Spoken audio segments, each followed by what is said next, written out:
Your Honor, Yes, Attorney just a Christine. quick manifestation, Your Honor. You may proceed, Attorney Christine. Your Honor, can the counsel for the, prosecutors be reminded not to make an argument, not to argue for the witness, Your Honor, because she's citing circular, she's citing laws, which is not allowed during cross-examination, and that is indirectly teaching her witness how to answer my question. So, please, Your Honor, can the court direct the counsel not to make these arguments in court, because these are not allowed under the rules of court, Your Honor.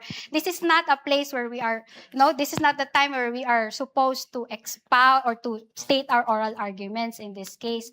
So, Your please, Honor, Your please. Honor. This if I is may. this is part of the seeming generational divide tension that the court is trying to avoid. So let's leave it at that, counsel.